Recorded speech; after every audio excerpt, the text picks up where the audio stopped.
Good morning every student. बेटा हम लोग आज एक्सरसाइज 1.3 पढ़ेंगे। ठीक है, एक्सरसाइज 1.3। और इससे रिलेटेड हम आप लोगों को कंपोजिशन फंक्शन और इनवर्सिबल फंक्शन बता दिए थे कि कंपोजिशन फंक्शन क्या होता है, इनवर्सिबल फंक्शन क्या होता है। ठीक है, तो कंपोजिशन में F of G G of F हम दोनों आपको निकालना बता दिए थे कि कैसे एफ ऑफ जी फाइंड करते हैं और किस तरीके से हम लोग जी ऑफ एफ फाइंड करते हैं। ओके, यह कंपोजिशन आपको क्लियर कर दिए थे और इनवर्सिबल भी आपको बता दिए थे। इनवर्सिबल के लिए आपको यह बताया थे कि कोई भी फंक्शन है वह इनवर्सिबल तब होगा जब इनवर्स एग्जिस्ट होगा, और इनवर्स तब एग्जिस्ट करेगा जब फंक्शन 1 1 और 1 2 होगा। क्लियर? कोई भी क्वेश्चन 1 1 है 1 2 है तभी वह इनवर्सिबल होगा और तभी उसका इनवर्स एग्जिस्ट करेगा, तभी हम उसका इनवर्स फाइंड कर पाएंगे। ओके, अब आप यहाँ पर देखें, आज हम लोग एक्सरसाइज 1.3 का क्वेश्चन नंबर फर्स्ट देखेंगे। क्या है कि let F such that 1 3 4 tends to 1 2 5। Okay, यहाँ पर F from this set to this set and function G 1 2 5 2 1 3, यानी कि यह function F A to B, function G B to C given by F 1 comma 2 3 comma 5 4 comma 1 and function G is equal to 1 comma 3 2 कामा 3 5 कामा 1। ठीक है, हम लोगों को find करना है, क्वेश्चन में गिवन है कि find write down G of F. बेटा आप यह देखो कि जी ऑफ एफ, इसका मतलब एफ यहाँ पर है ना, तो हम लोग एफ कहाँ से कहाँ पर वैल्यू किया है, सेट ए से सेट बी, यानी कि सेट ए क्या है 1 3 5 है, सॉरी 1 3 4 है। 1 3 4 के एवरी एलिमेंट यानी कि 1 का भी 3 का भी 4 का भी हमको कंपोजिशन फाइंड करना है। ओके, आपको समझ में आया? तो आप देखें यहाँ पर एक बार पहले क्वेश्चन इस तरीके से फिगर बना के समझाते हैं। देखें,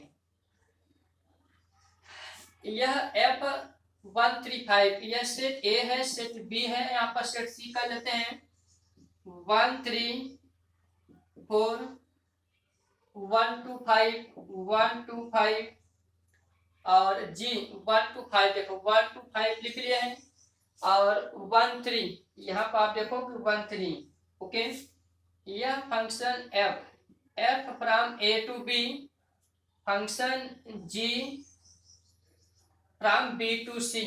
ओके, अब देखो फंक्शन एफ किस तरीके से डिफाइन है कि एफ इक्वल टू 1 कामा 2, यानी कि 1 का जो इमेज है 1 का इमेज 2 है, 3 कामा 5 3 का जो इमेज है वह 5 है, 4 कामा 1। अब आप देखो कि 4 का जो इमेज है वह 1 है। इस तरीके से यह एफ डिफाइंड हुआ। जी क्या गिवन है कि जी 1 कामा 3, यानी कि ये जो फंक्शन जी है जी ऑफ 1 इज इक्वल टू 3 दे रहा है, इसका मतलब 1 का जो इमेज है वह 3 होगा, 2 3 2 का इमेज 3 होगा, 5 कामा 1 यानी 5 का इमेज 1 होगा। यहाँ तक आपको क्लियर हुआ? ठीक है, अब हम लोगों को 1 बाय 1 देखिए फाइंड क्या करना है कि जी ऑफ एफ। ठीक है, तो जी ऑफ एफ, एफ यहाँ पर है तो एफ देखो ए से लेके बी तक, इसका मतलब जो सेट ए है 1 3 5 इसके एवरी एलिमेंट का हमको कंपोजिशन फाइंड करना है। ठीक है, तो 1 बाय 1 आप देखें कि जी ऑफ एफ, सबसे पहले 1 का फाइंड करते हैं 1, तो जी एफ 1। अब आप ये देखो कि जी F1 कितना होगा, 2 होगा। आप समझ रहे हैं, यहाँ पर 2 लिख लिए। अब आप देखो कि जी ऑफ 2 इक्वल टू 3 होगा। आप समझ रहे हो, जैसे यही तो करते हैं कि F1 लिखते हैं F1। ठीक है, तो F1 क्या है, F1 2 है, इसका मतलब 1 का जो इमेज है वह 2 है। तो जब इस पर जी ऑपरेट जी फंक्शन लगाएंगे, यानी कि जब G2 फाइंड करेंगे, देखो G2 तो इसका जो इमेज है वह 3 होगा। क्लियर? तो यहाँ पर हमने लिख लिया कि 3। ओके, अब सिमिलरली जी ऑफ एफ 3 का फाइंड करेंगे 3, तो G of F of 3 G F3, आप देखो 3 का जो इमेज है वो 5 है, तो यहाँ पर F3 कितना मिला, 5 मिला, 5 रख लिए। अब हम लोग G5 देखेंगे। G5 आप देखो कि G5 का इमेज क्या है, 1 है, तो यहाँ पे लिख लिए यह 1 हुआ। ठीक है, यह आपको समझ में आया। इसी तरीके से एक और है G of F, next element 4 है, तो G ऑफ F4, F4 कितना है, 4 का जो इमेज है वह 1 है, 1 यहाँ पर लिखें। अब आप देखो कि G1 यानी कि फंक्शन G1 का इमेज कितना होगा, 1 की इमेज 3 है, तो 1 की इमेज हमने 3 लिख लिया। ठीक है, तो इस तरीके से यह क्वेश्चन कंप्लीट हो गया। इसी तरीके से कोई भी क्वेश्चन रहेगा, जब भी G ऑफ F या F ऑफ G हम लोगों को फाइंड करना होगा, तो इसी तरीके से फाइंड करते हैं। ठीक है, ये बात आपको समझ में आया।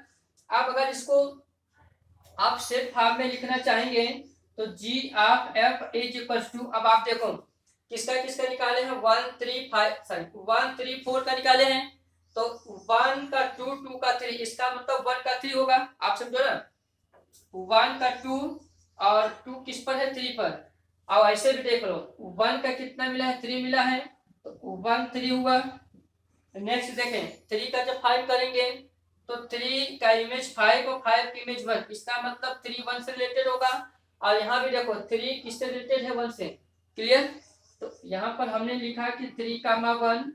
नेक्स्ट 4, देखो 4 का इमेज कितना है, 1 है, और 1 की इमेज कितना है, 3 है, इसका मतलब 4 का जो इमेज होगा वह कितना होगा, 3 आ जाएगा। ठीक है, तो 4 3, यहाँ भी आप देख लो कि 4 का कितना आया है, 3 आया है, 4 का 3 होगा।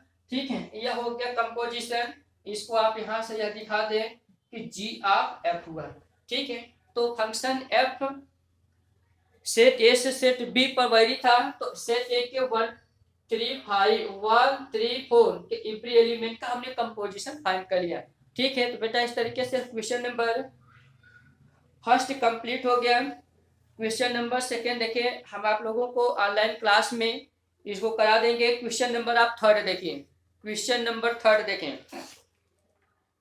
सभी बच्चे अपने बुक में देखेंगे। क्वेश्चन नंबर थर्ड है, find G of F and F of G if Fx is equal to mod of x and Gx is equal to mod of 5x minus 2। Okay, यहाँ पर बेटा देखो हम लोगों को G ऑफ F और F of G ये find करना है, बट क्वेश्चन में Fx equal to Gx equal to दोनों मॉडुलस फंक्शन है। ओके, तो F of G G of F find करना है। अब आप 1 बाय 1 करके देखें, इसको रख कर दे रहे हैं, सभी को समझ में आया है।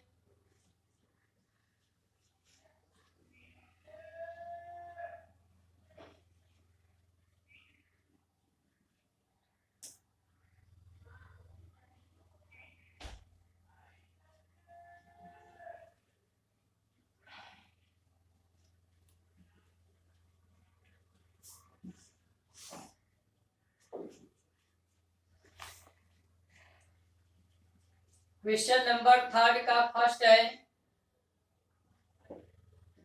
Fx equal to mod of x and Gx is equal to mod of 5x minus 2। Okay, Gx is equal to mod of 5x minus 2, ये 5x minus 2 है, 5x minus 2। ओके, अब हम लोगों को क्या फाइंड करना है, ठीक है, find the value of F of G and G of F। ठीक, ये दो वैल्यू फाइंड करना है। तो फर्स्ट ऑफ ऑल हम लोग G ऑफ F देखते हैं, G ऑफ F। ओके, अब आप देखो कि G ऑफ आप को हम लोग ब्रैकेट से भी प्रेजेंट करते हैं, G of Fx is equal to, आप ऐसे देखो यहाँ पर इक्वल यहाँ पर लगाएं, जी Fx क्या गिवन है, Fx equal to mod of x है, Fx के प्लेस पर mod ऑफ x किए। ओके, और अब आप ये देखो कि Gx क्या डिफाइन है, mod of 5x minus 2। Okay, अब आप जी एक्स की प्लेस पर मॉड एक्स रखेंगे, तो जहां पर एक्स है यहाँ पे एक्स है, ठीक है। अब आप देखें कि मॉड ऑफ 5 इस एक्स की प्लेस पर मॉडुलस एक्स रखेंगे, मॉड ऑफ एक्स -2। ओके, यह कंप्लीट हो गया। यही आपका जी ऑफ एफ है, ठीक है। नाउ एफ ऑफ जी, अब हम लोग एफ ऑफ जी फाइंड करेंगे। तो एफ ऑफ जी यहाँ पर एक्स कर लेते हैं, F of G of x F. बेटा आप देखो कि जी एक्स क्या गिवन है, G x equal to mod of 5x - 2, mod of 5x - 2। Okay, F x, अब आप डिफिनीशन देखो, एफ एक्स क्या गिवन है, मॉडुलस एक्स है, मॉड ऑफ एक्स है, और यहाँ पे एफ एक्स यानी कि इतना पूरा कंप्लीट एक्स का काम कर रहा है, ठीक है। तो मॉड में मॉड यह हुआ, अब एक्स के प्लेस पे इतना पूरा कंप्लीट रखेंगे, तो mod of 5x - 2 double mod. Okay बेटा आप देखो कि जब भी क्वेश्चन में डबल मॉड लग जाए तो उसका मीनिंग सिंगल मॉड होता है, ठीक है। जब भी क्वेश्चन में डबल मॉड लगे, जैसे आप यह जानते हैं कि मॉड ऑफ 5 इक्वल टू 5 होगा, mod of -5 is equal to 5 होगा, यहाँ तक क्लियर। ओके, अब आप देखो कि अगर इस पर हम डबल मॉड लगाते हैं, डबल मॉड लगा दिए, तो जब एक बार हम मॉड को फाइंड करेंगे तो यह क्या होगा, मॉड ऑफ 5 पे मिलेगा। अब मॉड ऑफ 5 इक्वल टू 5 होता है। अगर इस पर हम लोग डबल मॉड अप्लाई करते हैं, मॉड ऑफ -5, तो जब इसको हम लोग हटाएंगे, ठीक है, तो मॉड ऑफ क्या मिलेगा, ठीक है। यहाँ पर देखें -x, और -x इक्वल टू कितना हो जाएगा, यह मिला, ठीक है। तो कहने का मतलब यह है कि जहां पर डबल मॉड होता है तो हम सिंगल मॉड में लिखते हैं। तो जब सिंगल मॉड में लिखेंगे तो क्या मिलेगा कि मॉड ऑफ 5x - 2, ठीक, यह इसका कंप्लीट हुआ। F of G X is equal to यह रिजल्ट, ठीक है। इस तरीके से एफ ऑफ जी और जी ऑफ एफ हम लोग फाइंड कर चुके हैं। अब आपके लिए होमवर्क यह है कि क्वेश्चन नंबर 3 का जो सेकेंड क्वेश्चन है, clear, F X equal to 8x³ and G x equal to x⁻1/3, तो इसका भी F of G of F find करना है। तो यह आपके लिए होमवर्क है, आप इसको करेंगे। ओके, और क्वेश्चन नंबर सेकेंड भी आप ट्राई कर लेंगे, नहीं आएगा तो इसको हम आपको ऑनलाइन क्लास में क्वेश्चन क्लियर करेंगे। ओके, थैंक यू बेटा, आज की क्लास में इतना ही।